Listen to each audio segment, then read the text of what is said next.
Everybody knows the Xbox One was a good system that had too many good games. But, as with any good system, there were a ton of shitty games. Games like Digimon World 4. Now, I'm going to admit, this game was a multi-platform, but this game is one of the worst games to grace any gaming platform. It doesn't matter which platform it's on, it still is crappy. Even if you put a game on an awesome platform like the Xbox, and everybody knows Xbox had the best versions of many games, even if you put it on a good system like the Xbox, it's still going to have to suffer because it's a shitty game. So how bad can this game possibly be? Well, first off, this game is a cash-in. Just from the box art, you can tell this game doesn't even follow the mythos of the Digimon series. You know, the Digimon that are carrying weapons, they didn't carry weapons in the series. They weren't part of the design, and they never did that in the show. They actually used attacks. But what does that have to do with gameplay? Well, let's just start off the gameplay footage, shall we? So the first thing you'll notice is that this game was made with a middleware engine. Now, middleware engines can be used for good things, as after all, Deus Ex was powered by the Unreal Engine, and Call of Duty has been powered by a modified Quake 3 engine for a while, but all engines can be misused, and this game proves it. You also see an intro which contains clips from that one Digimon X Evolution movie, just edited down. You know, that one movie that was only in Japan, that was kind of forgettable and shit. Well, when that movie first aired, they showed ads at the end of the movie saying, "Hey motherfuckers, get the fuck out of here, go to fucking GameStop and buy Digimon World 4 now on your Gate Station, your Xbox, and your GameCube." Yeah, they like made this game for all three systems, which is probably why they made it with the middleware engine, but basically the intro has nothing to do with the game. They reused footage. Wow. But then again, it's a licensed game, so what else did you expect? So basically, the first thing you'll notice when you actually begin the game is that this game has 4 players. That's the only good part. But it's offline mode. If you're going to make a game about multiplayer, this game came out in 2005, and it's offline only. Seriously. And this is on the Xbox Original, a game console that had Xbox Live, Online, and System Link. So, even if Xbox Live was shut down, you could still System Link over COD. So anyways, so when you create the character, you get the world's most basic character creation ever. Just pick a Digimon, they don't even tell you the differences, and name it.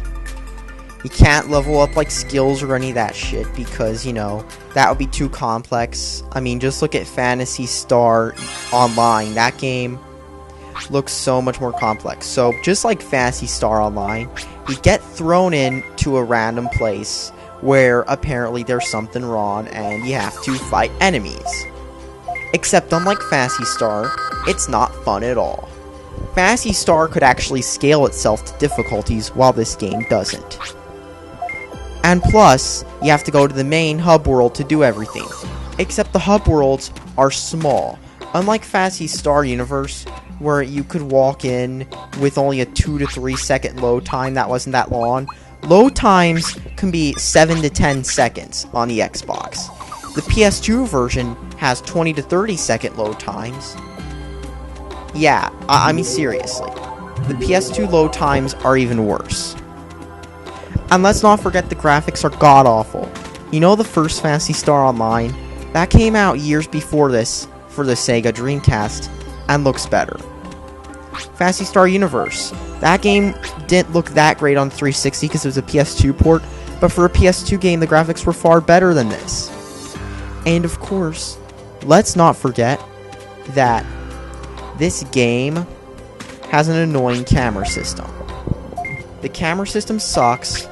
It just tries to follow right behind you. And it doesn't help that the textures are really bland. They're just like so low quality. It's like pathetic. And unlike Phantasy Star, where the music was memorable, This music is canned elevator music. But hey, let's talk about the actual gameplay. So, from what I know, the plot is basically they lost a contact with some server, and some server popped up, and blah blah blah, these people went here and they freaking got missing. But when you start playing the game, you can see why they got missing, because this game is so cheap. This game makes Sonic games look not cheap. How cheap can that possibly be, you may ask? First off, he gets shoved with the old forced tutorial. You know, the forced tutorial that feels forced? They tell you all these controls, press A, press X, press Y, and then they just let you defeat the enemies.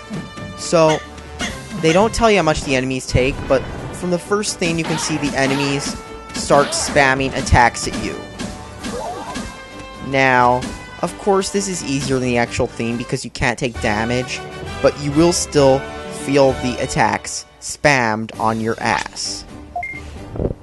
And they tell you, oh, try to do attacks like circle shit. Those don't work because half the time you try to circle, it doesn't work. And you'll just realize spamming attacks is better, except you'll still get killed. The guard button doesn't do shit because they rapidly spam you with attacks.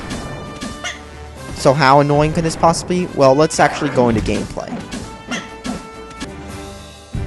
So when you first start the game, you're in some area. When you actually start playing. First thing you learn, you know those MP attacks? They're ranged, but they don't do shit. Because when you use them, you only can use them so many times and then they die. Let me show you this. If you try to use a ranged attack on these enemies, which happen to always shield every attack you make and will rape your HP super quick, not only does your aiming miss because the aiming's fucked up, but after so many uses, you run out. And it only takes like 2 uses. You know where Fantasy Star, where you could use your weapon 3 million times before having to use a easily replenishable item even on single player? This is cheap as hell. And look, what the fuck? I just get killed by these random fucking enemies, and this is the first level of the game. Now, you could say this game is designed for multiplayer, but then this, not only can this game not scale down to steal, well, not only can this game not scale down for just 1 player or 2 players, but it also can't do online or system link like I mentioned. So the replayability of this game is kind of limited if you don't have friends. But even if you do have friends, if you have real life friends, you'll probably be playing better games. Like Halo, Mech Assault. You have an Xbox, you probably got 3 million better games to be playing with friends, don't you? There are ranged weapons you get from the beginning, but they're just as cheap. How bad are they? Even though you get infinite ammo, the aiming is more fucked up than Shao the Hedgehog. There's no auto-aim button, so you have to try to point it in the right direction. And hope you did, because the aiming is just bad. Like, seriously, you can't just... There's no crosshairs, your guy seems to move in specific diagonal directions, and your enemies shield half the attacks. Literally. That's all this game is. And then when the enemies get projectile attacks, which also happens in the first level, you can't defend yourself, because even hitting the defend button doesn't do shit because you only defend for 1 second, yet the enemy can somehow always defend, and their attacks do a lot more damage than yours can. I mean, seriously, whose idea of fun was this? When this game can't even scale up or down for multiple players, and it's supposed to be like Fantasy Star, that's kind of pathetic. Please. This game sucks. This is easily one of the worst games I've ever played in my life. It's just unplayable. Who playtested this garbage? There are so many other action RPGs on the Xbox you could be playing. You've got Baldur's Gate Dark Alliance. That game's alright. You've got the Phantasy Star Online, of course, you have to have a soft mod to properly play it to get past the one XBL account restriction, and that game does have split-screen co-op, at least on the GameCube, might on the Xbox too. And it's a lot better, too, because it's actually fun, unlike this piece of crap game. I mean, go buy those games. Buy Phantasy Star, that game's better. There are so many other action RPGs that are better than this. Buy a better action RPG that's more fun than this garbage. And don't buy this game ever. Even if you're a Digimon fan, you'll hate this shit because it just takes a piss on Digimon. Don't buy this. Please. Don't buy this. Because even when... I mean, it's not even really canon with Digimon because the enemies can use attacks, but you have these stupid weapons. So basically, even if you're a Digimon fan-tard like I am, you're still not going to like this. Save your money. Don't buy this. Thanks for watching and subscribe for more.